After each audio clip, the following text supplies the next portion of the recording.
На Бога надейся, но и сам не плашай. В спортивном комплексе стадиона «Спартак» прошел открытый республиканский турнир по рукопашному бою на призы митрополита Чебоксарского и Чувашского Варнавы.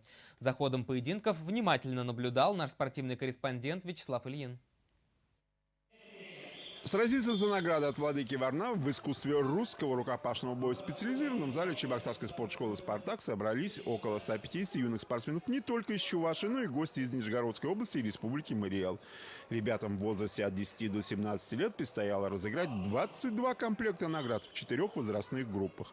И, судя по заявкам, поединки обещали быть упорными. Дзюдоисты, самбисты присутствуют на нашем турнире. У всех свои взгляды на рукопашный бой.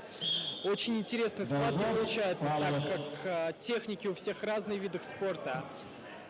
Самое главное, что соревнования без травм. Во многом показательным стал финальный бой старших юношей в весовой категории свыше 70 килограммов. На ковре сошлись Артемий Кудрявцев, представляющий православный спортивный клуб Чувашской епархии «Булгар», спортсмен в синей защите, и Алексей Наумов из Чебоксарского клуба «Профи-дзюдо». Поединок получился по-настоящему зрелищным и боевым. Но победу по баллам судьи отдали Артемию Кудрявцеву. Мне было важно доказать, что я не зря стал победителем всероссийских соревнований. И вот, доказательство налицо. Кстати, на 5 булгаровцы завоевали 2 золотые и столько же бронзовых медалей турнира.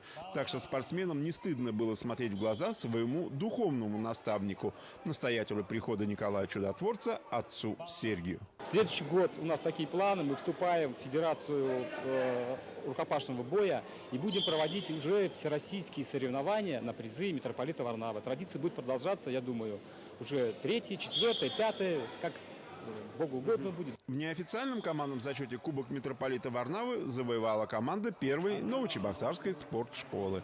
Вячеслав Ильин, Вести, Чувашия.